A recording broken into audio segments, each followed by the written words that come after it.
하나님께서 오늘 우리에게 주시는 말씀은 사무엘상 15장 17절로부터 23절 말씀입니다. 이 기록된 계시의 말씀을 봉독할 때 살아계신 하나님의 음성을 들으실 수 있기를 바랍니다. 사무엘이 이르되 왕이 스스로 작게 여길 그때에 이스라엘 지파의 머리가 되지 아니하셨나이까. 여호와께서 왕에게 기름을 부어 이스라엘 왕을 삼으시고 또 여호와께서 왕을 길로 보내시며 이르시기를 가서 죄인 아말렉 사람을 진멸하되 다 없어지기까지 치라 하셨거늘 어찌하여 왕이 여호와의 목소리를 청종하지 아니하고 탈취하기에만 급하여 여호와께서 악하게 여기시는 일을 행하였나이까. 사울이 사무엘에게 이르되 나는 실로 여호와의 목소리를 청종하여 여호와께서 보내신 길로 가서 아말렉 왕 아각을 끌어왔고 아말렉 사람들을 진멸하였으나 다만 백성이 그 마땅히 멸할 것 중에서 가장 좋은 것으로 길갈에서 당신의 하나님 여호와께 제사하려고 양과 소를 끌어왔나이다 하는지라. 사무엘이 이르되 여호와께서 번제와 다른 제사를 그의 목소리를 청종하는 것을 좋아하심같이 좋아하시겠나이까. 순종이 제사보다 낫고 듣는 것이 수장의 기름보다 나으니 이는 거역하는 것은 점치는 죄와 같고 완고한 것은 사신 우상에게 절하는 죄와 같음이라. 왕이 여호와의 말씀을 버렸으므로 여호와께서도 왕을 버려 왕이 되지 못하게 하셨나이다 하니. 부부 상담을 해보면 일반적으로 아내는 남편이 자신의 말을 잘 들어주지 않는다 말하지요. 훈계나 충고를 하게 되면 자꾸만 잔소리로 들으면서 그런 말 하지 말라 한답니다. 남편은 도대체 생각이 있는지 모르겠다 그런 말을 하시죠. 제가 남편 입장에서 변명을 좀 해드리자면 남편도 다 자기 나름대로의 생각이 있습니다. 생각 없는 사람이 어디 있겠습니까? 문제는 그 생각이 자기 우물 안에 있는 생각이라서 그렇죠. 사람은 나고 자라면서 나름대로 경험하고 배우고 지식을 얻고 통찰력이 생기고 지혜를 갖습니다. 그런데 문제는 그게 다 자기라는 울타리를 벗어나지 못한다는 데 있습니다. 자기 우물 속에서, 자기 울타리 속에서, 자기 경험에, 자기 생각에서 벗어나지 못한다는 데 문제가 있는 거예요. 아내분들이 착각하시는 것이 남편이 아무런 생각도 없다고 여기는 그것이죠. 진짜의 문제는 자기만의 그 우물 속에서 좀처럼 나오지 못하는데 거기에 있는 겁니다. 그런 남편에게 도대체 당신은 생각이 있기는 한 것이냐 물으면 그때부터 대화가 안 되는 거죠. 공자는 자신이 살아왔던 삶을 돌이켜 나이에 따라서 이렇게 자신의 삶을 정의합니다. 15세에 학문의 뜻을 두었고 지우학, 30세에 굳은 뜻을 세웠으며 입지, 40세에는 외부의 유혹에 흔들리지 않았고 불혹, 50세에는 하늘의 뜻을 알게 되었으며 지천명, 60세가 되자 귀가 순해졌습니다. 이순. 귀가 순해졌다는 것은 누가 무슨 말을 하더라도 거기에 일리는 다 있지 그런 마음으로 깨달아 아는 것이고 또 그것으로 감정이 노하거나 흔들리지 않는다는 겁니다. 부드러운 마음으로 받아들일 수 있는 겁니다. 그리고 70세 모든 것이 법도에 어긋나지 않는 그 경지에 이르지요. 불유구. 성도 여러분, 그러니 공자이겠지요. 이것이 어떻게 일반적인 모든 사람들에게 그대로 해당되겠습니까? 일반적인 사람들이 어떻게 다 공자이겠습니까? 성인이 되어도 아직도 자기의 뜻이 세워지지 않았고 세상의 돈과 권력과 명예와 유혹에 흔들려서 살며 하늘의 뜻은커녕 자기 남편, 아내의 말도 제대로 알아듣지 못하고 이런 말 저런 말에 감정이 휘둘려 강박해지고 스스로 고집불통이 되어가고 있지는 않습니까? 그런데 사실은 간단합니다. 그게 인간이에요. 스스로 다 알지도 못하고 알 수도 없고 행하지도 못하고 행할 줄도 모릅니다. 그 모습이 인간이에요. 자기의 한계요? 인간의 현실입니다. 오늘 본문을 보면 하나님의 목소리에 청종하라 말하는 그 선지자 앞에서 사울이라는 이 왕은 나는 하나님의 목소리에 다 청종했다 말하지요. 알고 보면 사울은 선지자의 말을 제대로 알아듣지도 못할 뿐 아니라 들으려 하지도 않았고 들었다 하더라도 자기식대로 해석하는 거예요. 그리고 자기식으로 합리화합니다. 기꺼이 마음을 열고 들으려는 그 마음이 없어요. 성도 여러분, 하나님의 목소리가 어떤 목소리입니까? 공자에 따르자면 그것이 천명 아니겠습니까?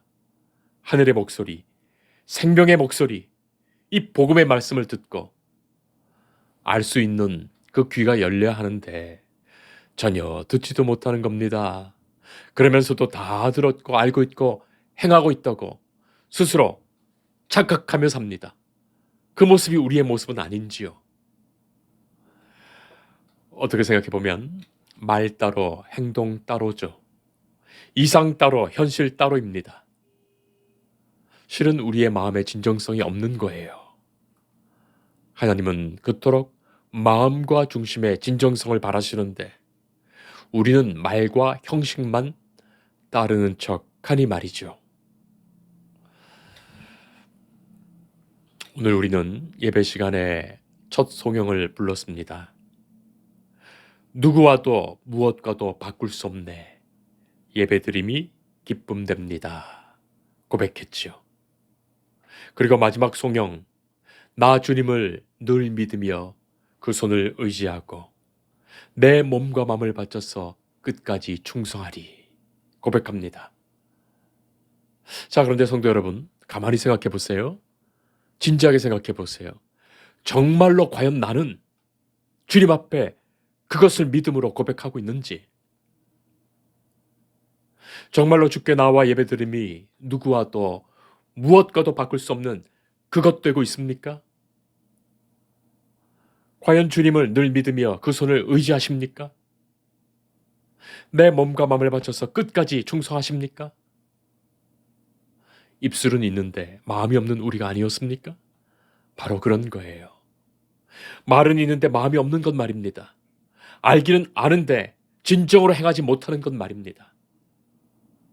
알고 보면 여기에는 첫째, 인간은 자기 본능과 자기 선입견과 자기 우물에 살다 보니까 이상 따로 현실 따로 말 따로 행동 따로인 경우가 대부분이고, 둘째는 말과 행동을 같이 하더라도 자기 마음대로 자기 주관대로 한다는데 문제가 있는 거예요.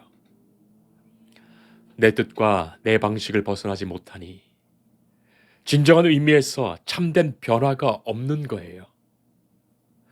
복음의 말씀을 다 알아는 듣는데 그 복음의 말씀이 내 마음과 내 삶의 변화를 일으키지 못하는 거예요. 바로 그것이 진짜의 의미에서 성령을 거부하는 겁니다.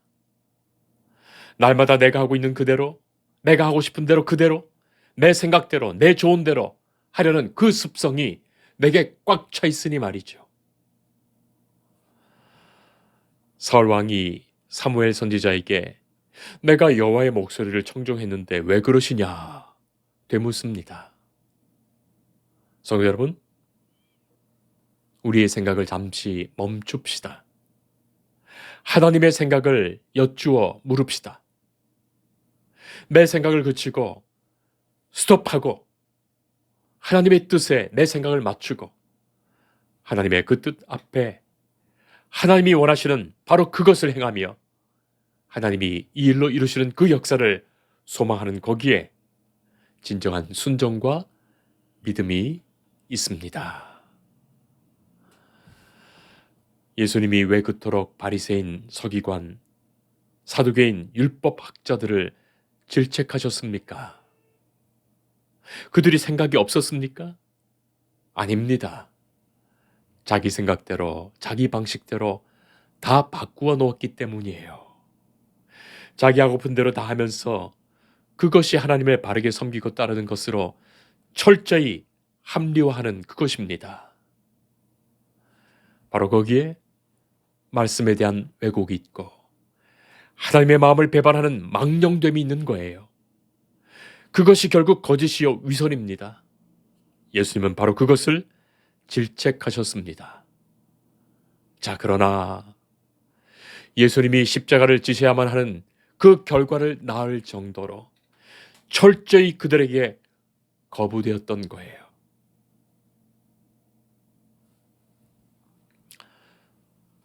사울은 하나님 앞에서 크게 세 가지 잘못을 했습니다. 첫째는 하나님께서 아말렉을 치라고 하셨고 진멸하라고 하셨습니다. 18절 말씀 보면 죄인 아말렉 사람, 곧 하나님은 지금 아말렉의 죄를 심판하시는 거예요. 우리가 무슨 죄를 어떻게 지었는지 다 모릅니다. 그들이 어떤 죄를 지었는지 모릅니다. 다만 하나님께서 그들의 죄를 물으시고 그것에 주름하게 심판하십니다.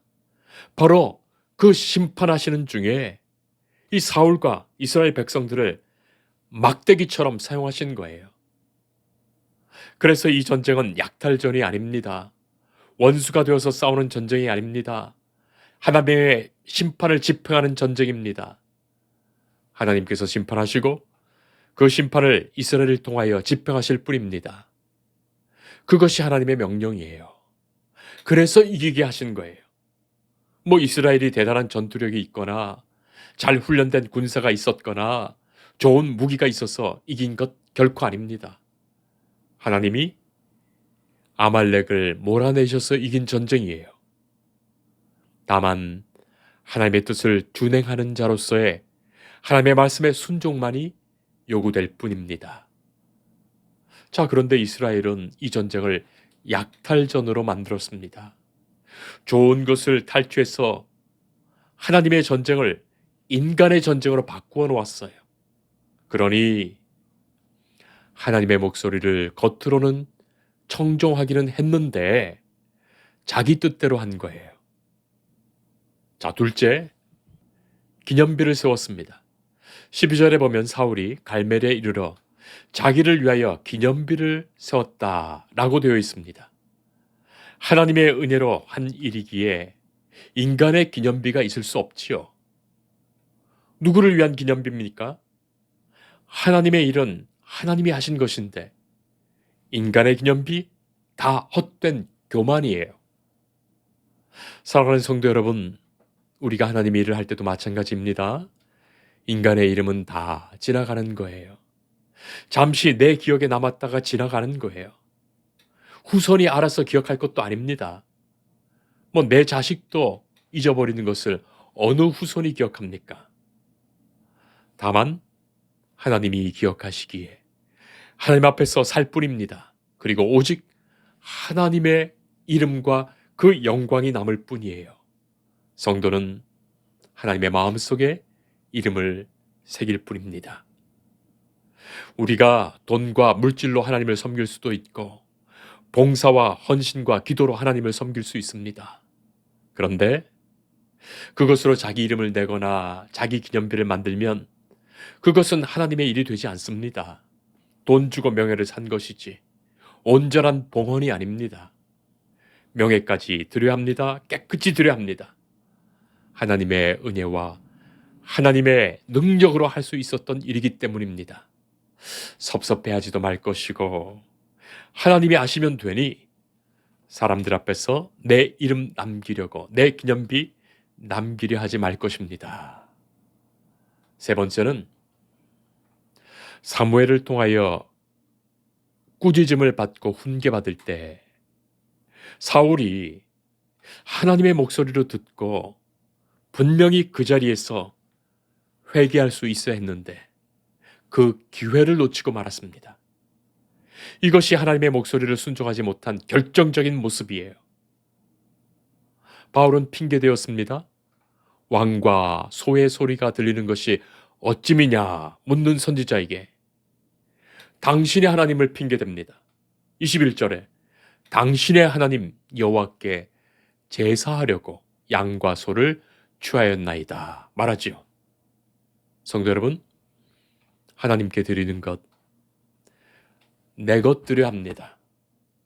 내 것 정성껏 드리는 것이지 남의 것 약탈해서 훔쳐서 강도질하고 빼앗아서 드리는 것 아니지요. 도둑질한 것으로 부정한 것으로 하나님을 하겠다는 생각, 그 자체가 인간의 교만이고 악한 생각일 뿐입니다. 그것이 핑계였어요. 그리고 이렇게도 핑계댑니다. 18절 보면 다만 백성들이 그랬다라고 백성들을 핑계로 떠넘깁니다. 물론 맞지요. 백성들이 그랬습니다. 그러나 지도자는 그것이 자기가 한 것으로 알아야 해요. 그러니 책임을 지는 사람입니다. 그래야 하나님의 사람입니다. 하나님은 다 아십니다. 그러나 내 잘못으로 내 고통으로 고백하느냐 그렇지 못하느냐가 그의 신앙의 모습이에요. 우리는 온 세상에 다하여 이 신앙적 복음의 책임을 갖고 있는 사람들입니다. 죽어가는 사람들을 바라보며 내가 애통하는 것, 그리스도의 마음이죠. 자녀의 불신과 타락을 보며 내가 아파하는 것, 하나님의 마음입니다. 이 나라의 지도자와 통치자들의 거짓과 악함을 보면서 내가 회개하는 것, 하나님의 백성의 모습입니다. 왜냐하면 그것이 하나님의 마음이기 때문이에요. 민수기 20장 보면 하나님은 모세에게 너는 나를 거역하였다 말씀하십니다. 모세가 언제 하나님을 거역했습니까? 지금 반석을 쳐서 물을 내라 하셨기에 반석 쳤습니다. 물을 내었습니다. 그러나 거역이었어요. 그의 마음이 분노했고 백성들 앞에서 하나님의 마음을 품지 못한 채 반석을 2번 내리쳤습니다. 그 마음이 온전치 못할 때 하나님의 일을 하긴 했지만 거역입니다. 그런 마음으로 감당하는 것이 거역입니다.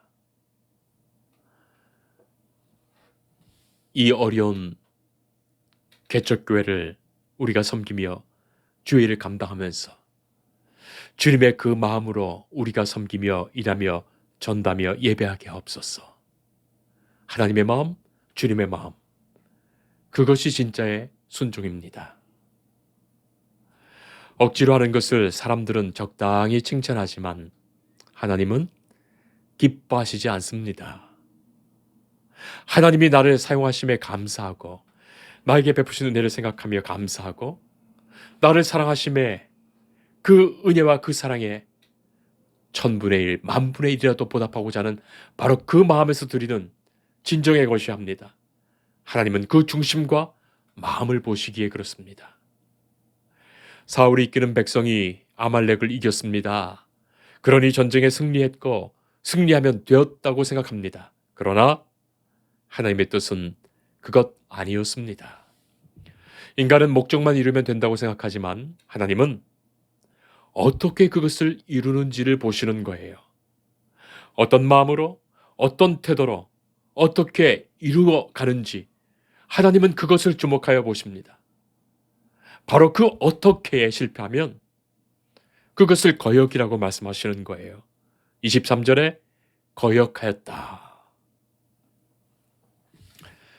순종은 제사보다 낫고 듣는 것은 수양의 기름보다 낫습니다.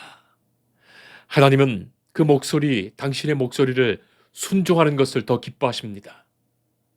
하나님의 말씀에 순종하지 못하면서 하나님께 영광 돌리겠다는 것 다 쓸모없는 일이에요. 하나님이 그런 제사를 좋아할 리 없고 그런 것을 오히려 역겨워하십니다. 사무엘은 17절에 단적으로 말합니다. 왕이 스스로 작게 여길 그때에 이스라엘 지파의 머리가 되지 아니하셨나이까. 여호와께서 왕에게 기름을 부어 이스라엘 왕을 삼으셨습니다. 스스로 작게 여겨 합니다. 교만치 않고 겸손한 그 마음에서 주님의 일을 감당할 뿐입니다. 자기를 자꾸 크게 여기면 자꾸 자기의 주장이 나오는 거죠. 오래전에 연세대 유영건 교수님 어머님 돌아가셨을 때 그 장례식장에 위문하여 방문한 적이 있었습니다. 유영건 목사님은 예전에 소망교회에서 목회하셨다가 당시 37살 나이로 37세로 그때 담임 목사로 천거받으셨을 때 기도하신 후에 학교에서 후학 가르치는 것이 제게 맞습니다 하셨던 목사님이에요. 아버지도 원로 목사님으로 돌아가셨고 제 어머님, 사모님, 권사님으로 돌아가셨는데 그 장례식장에서 저는 어머님이, 사모님이 남기신 노트를 보았습니다. 그 노트는 두꺼운 2권의 책으로 되어 있었는데 처음부터 끝까지 이 5자리 말, 감사합니다. 감사합니다. 이 말만 수천 번, 수만 번 써 있는 책입니다. 처음부터 끝까지 2권 전체에 감사합니다. 감사합니다. 감사합니다. 감사합니다. 어머니가 감사의 책을 남기셨습니다. 그 책을 빈소 영정에 두면서 제게 보여주시며 설명하신 것을 저는 기억합니다. 감사의 책입니다. 교만한 자는 감사가 없습니다. 자기 자신을 스스로 작게 여길 때 내게 주신 모든 것은 감사여 은혜일 뿐이죠. 바로 그 마음에서만 하나님의 목소리에 진정으로 순종할 수 있습니다. 기도하겠습니다. 말씀하시는 하나님, 주의 목소리를 청종하며 듣게 하옵소서. 주의 기뻐하시는 그 뜻대로 바르게 행하게 하옵소서. 허락하신 모든 것을 감사하며 살게 하옵소서. 부모님, 부부, 자녀들, 형제간에 감사하며 한 몸된 교회의 지체, 성도들에게 감사하며 나를 창조하시고 사랑하시어 자녀로 삼으신 하나님 아버지께 진정으로 감사하며 주시는 말씀을 듣고 바르게 행하여 살도록 성령님 지켜주옵소서. 예수님 이름으로 기도합니다. 아멘. 주님을 늘 믿으며 그 손을 의지하고 내 몸과 마음을 바쳐서 그